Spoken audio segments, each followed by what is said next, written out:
right, thank you for staying in Daybreak. Let's start off that conversation on the state of the nation. Let's start off with the dailies. We see here on the front page of the Daily Nation, more pain as NSSF rates set to go up.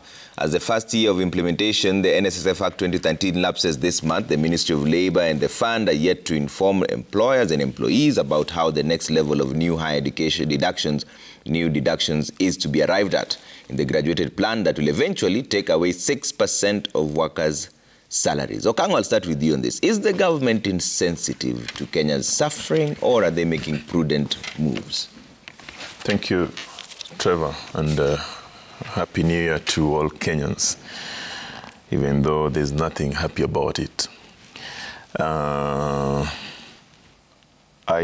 must start from where we left, that the regime of the day, Trevor, has faced the real challenges that come with occupying the top office. And they have to know that it's not a walk in the park as they thought. But having said that, it is true that the people of Kenya are suffering. They are suffering from punitive, reckless, heartless policies and decisions that are made by this regime. If you look at all the suffering that Kenyans are undergoing today and now, they emanate from the bad law. One of them being Finance Act 2023, that has affected several acts. The other one is the Appropriation Act, that also has affected how money has been allocated. Now, Trevor, we are waking up to this headline of more pain. The media says more. It means there are others. And if you look at 6%, it is for sure going to affect the disposable income of a civil servant, of any Kenyan who is getting whatever little they are getting. That means you are actually sending this person down the drain. Thirdly, we know Kenyans are very resilient people. Kenyans have tightened their belt for the longest. But Kenyans have said this time that the belt is already cut. They cannot tighten it. A regime that is pro the people, a regime that is taking care of the interests of the people, cannot at this time try and implement some of these decisions that for sure are very heartless and punitive. And therefore, I can confidently say that the people out there have said that the government of the day has not done anything that is going to secure their lives in terms of providing services, in terms of sustaining the economy, in terms of even providing food. These monies that are being deducted left, right, and center in the form of taxes are monies that would otherwise cushion the people of Kenya at a time when the cost of living is skyrocketing. Okay. And they have said that they are the government of the day. Okay. They have a plan.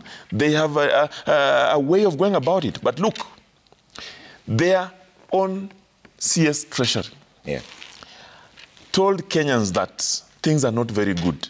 Their own CS Energy told Kenyans things are not very good. Their own CS Trade told Kenyans that things are not very good.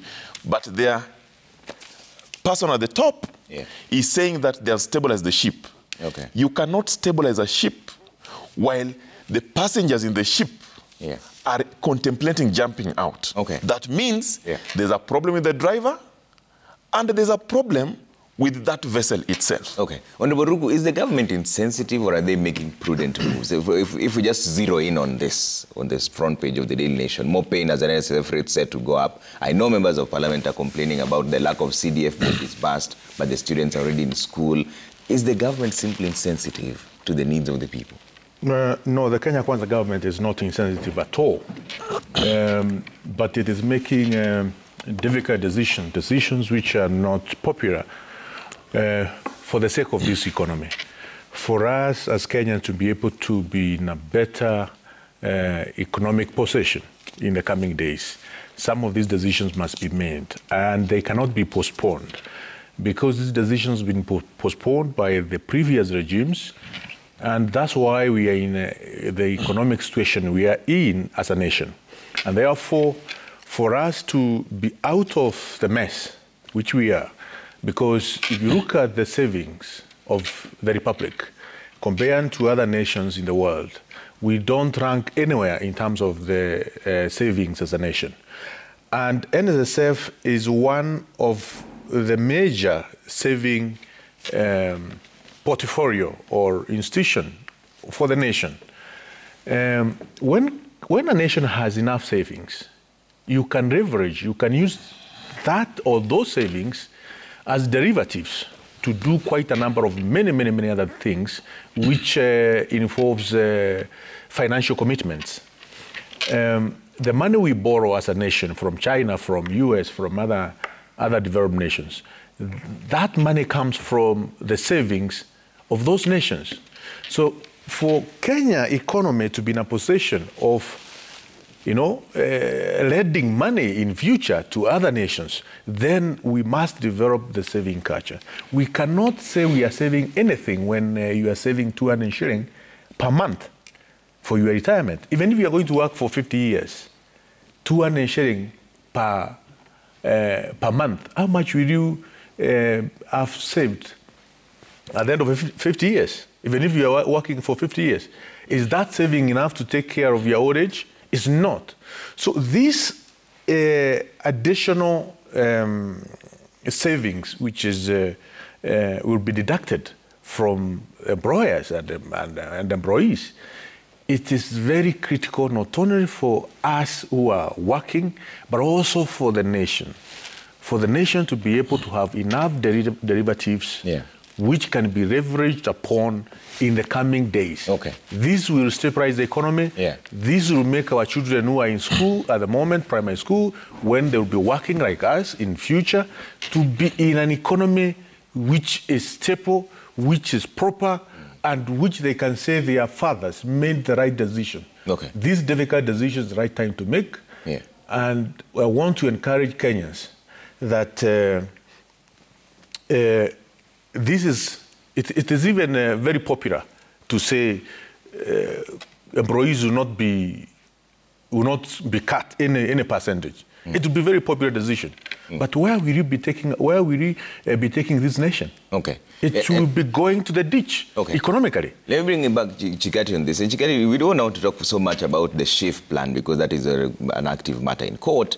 But we know that the housing levy was 3.5%, SHIFT was 2.75%, now it's NSSF 6%. Is it fair to burden Kenyans at a time when they're suffering with all this? In as much as the Honorable Ruku says it's making the difficult decisions, but the timing of it all. The initial intention and purpose of these taxes was to stabilize the country. That is the most important thing that we must all understand, that for many years Kenya had relied so much on borrowed funds. And if we continued with that trend of borrowing, then we will get the country into a lot of trouble with our partners. And therefore, the initial intention and purpose was actually the stability of the country when it comes to financial management. So the purpose is not bad. And so, what happens when you are in a situation like the one President Ruto took over when he was taking over power? Is that there must be some pain in recovering our country. It is not just going to come for free. There must be some amount of pain, there must be some amount of sacrifice, and therefore this calls for sacrifice from all Kenyans, that for us to stabilize the country, there must be some amount of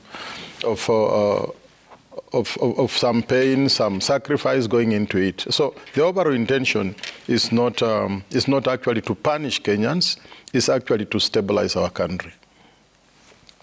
Kango, do you agree with that idea? Because many people are wondering about the timing of it all. This is happening at a time when people can barely take their children to school, people can barely make ends meet. Should it have been postponed or been done gradually then? Trevor, what Chikati and Ruku are not telling you is that even themselves, this is affecting them. But they cannot talk about it openly. Even as leaders, they cannot talk about it openly because they have to save the regime of the day. The regime of the day cannot be saved anymore.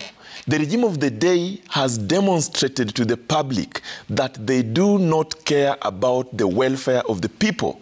And that's why you are asking those questions. Can this be staggered? Can it wait? What are the short-term, medium-term, long-term plan that they have to secure the lives of Kenyans?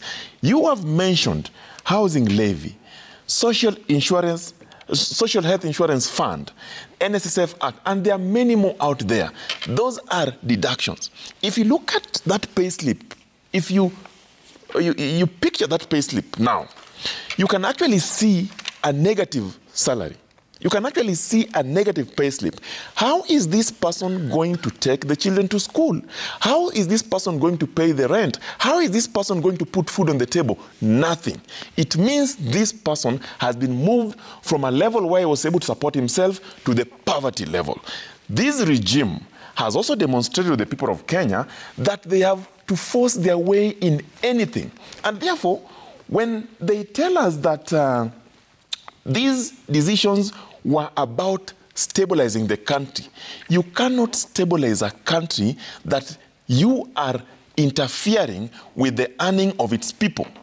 You cannot. And that's why I started by saying, if this is a vessel that has a captain that knows the true north, a captain that knows where this vessel is going to dock, and the occupants of the vessel are contemplating jumping into the deep sea, then there's a problem with the captain.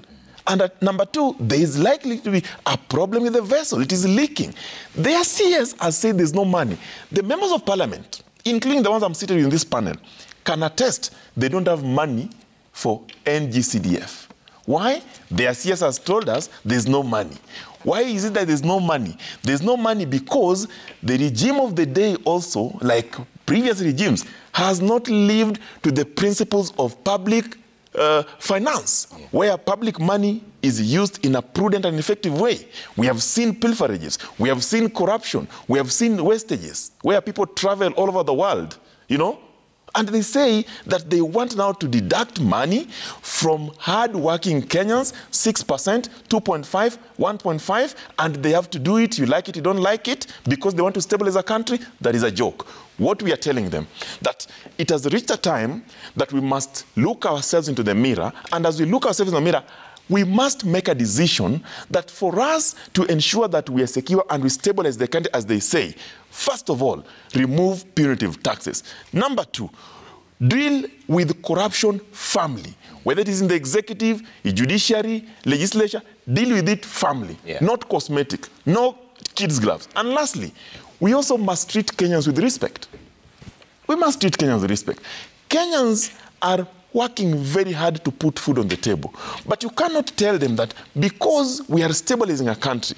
You know, the other day, I heard them telling the people of Kenya that there were some budget allocation for corruption. And they know the people who are corrupt. But they are not mentioning them. Mention the people who are corrupt, Ruku. Mention them. Then let the due process take place, if you for sure know them. But don't play politics with the lives of Kenyans. And then you go ahead and say, now we want to tax you more because there's no money. We have a lot of money in this country that is going into private pockets. Okay. And that's why the people of Kenya are crying. Yeah. They're saying we're working so hard, but our money is ending up in punitive taxes that do not help anyone, but are helping private pockets. Okay, Ruku, you say that the government has to take painful decisions at a time when it's difficult for everybody else. The CS Treasury says that there's a cash crunch. That's the reason why your CDF allocations have not come through. Are you willing to accept that explanation? Because even Chikati was complaining about it yesterday. The NGCDF is not there. The CS says it's a difficult time, so there's still no money. Is that acceptable to all the members of parliament?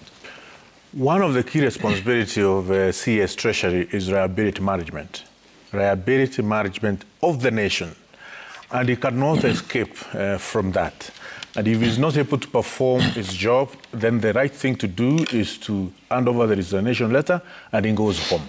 He was given a job to do by the president. And one of the job, among many other things, is liability management. And he knows the liabilities of this nation. He knows when the treasury bills and treasury bonds will mature. He knows when foreign loans will mature. He knows what is required, amount of money which is required at what time. And is there to assist the president in managing all those financial or monetary requirements for the nation. So Professor Ndung'u, if he is not able to do his task as it is required, then let him go back and teach at the university. Okay? So he cannot just wake up. Remember, our market, or any market, financial market, is very sentimental. It affords the sentiments of those in possession of authority. So if you are CS of Treasury or a president, and you wake up and say, we are in a very difficult situation, how do you expect the financial market to behave the same day? How much capital fright do you expect in Nairobi Stock Exchange?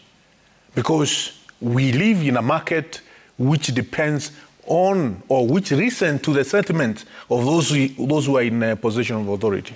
So what I can tell Professor Ndung'u is that if he's incompetent, if he's not in a position to manage this difficult economic requirement, then we cannot allow him to fail the president, because he's in that position courtesy of the people of the Republic of Kenya who want this economy to be in the right path.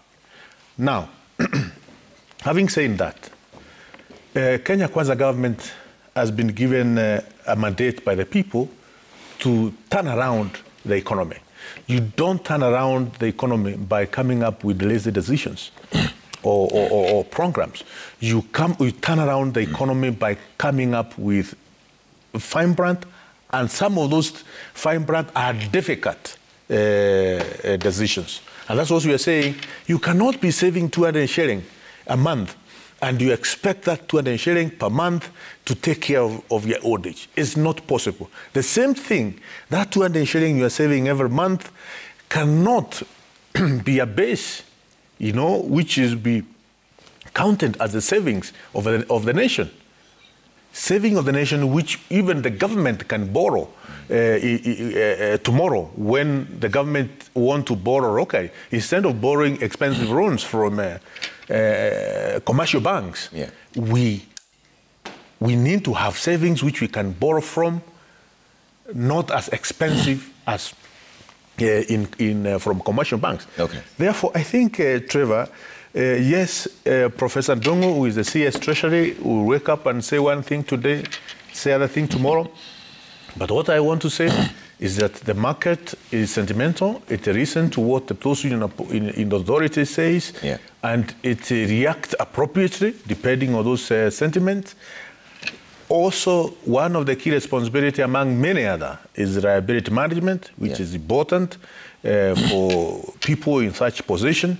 If he's not able to do his job properly, then let him hand over a resignation letter to the president. You are threatened to impeach him as the legislators from the UD. We will do it. We will do it very well. Yes, even as for Kenya. Okay. He's not performing.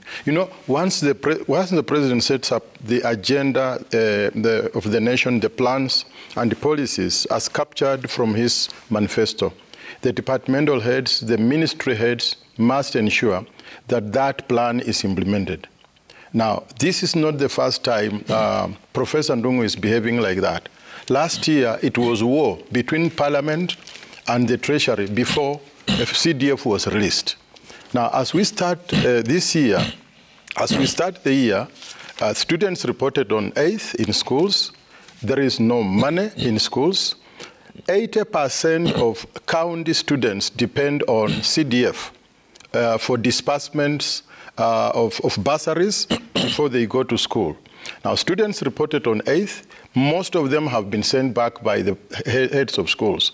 And the reason is that heads of schools cannot run schools without money. And Professor Ndungu knows very well that in early January, students normally open, okay?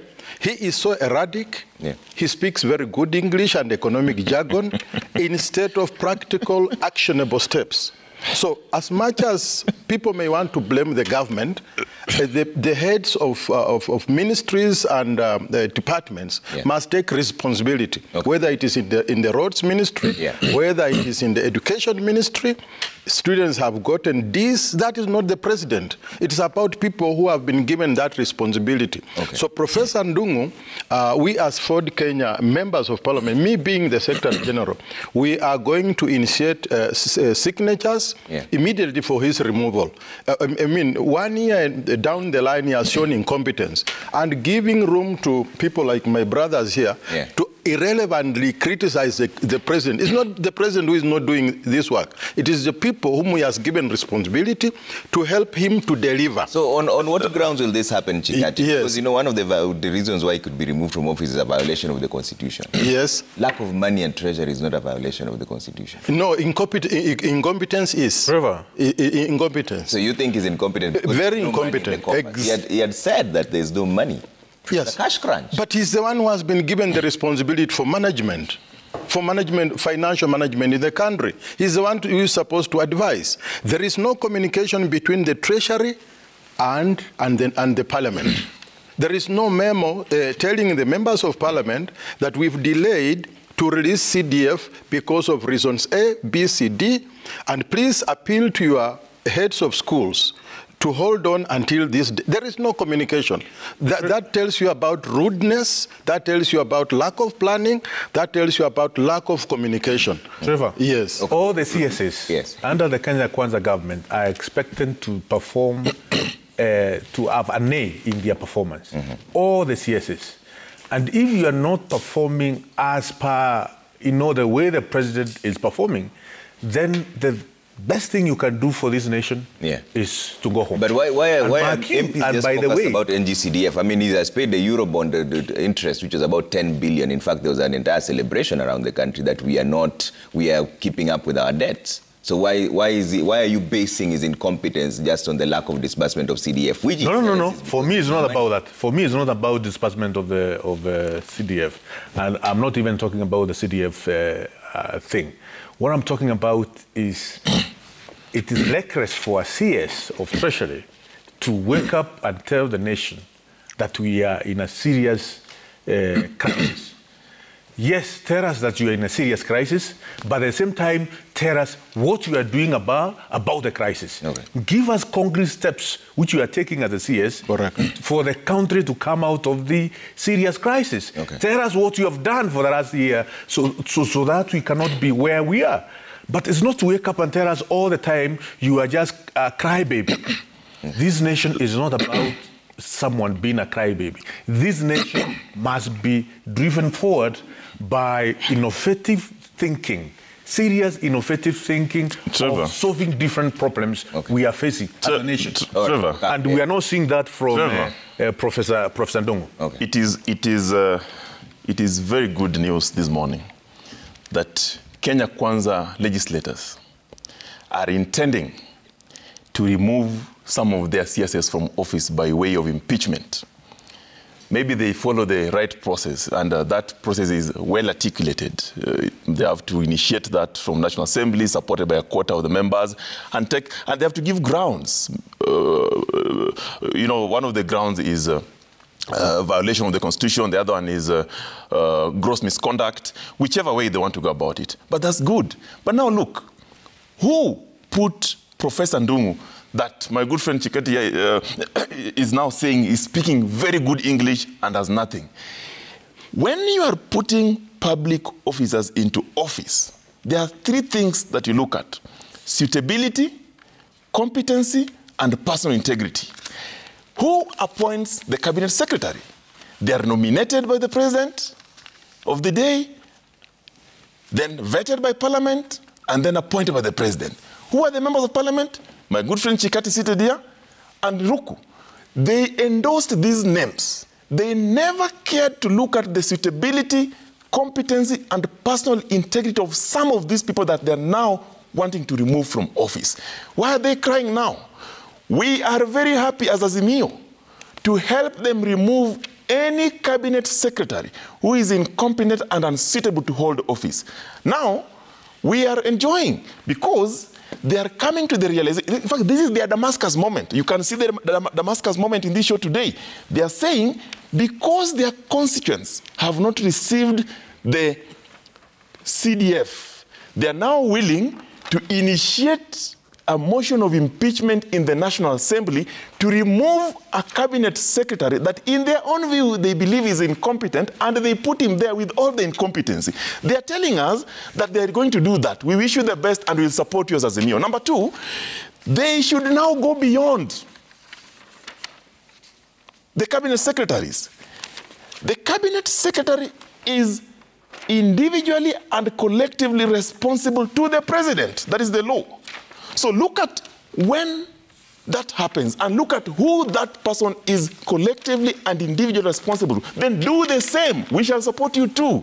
We are telling you, members of Kenya Kwanza, that as you do that, also think about the people of Kenya who are suffering in other aspects. Are they willing to support you? They will support you in doing that too.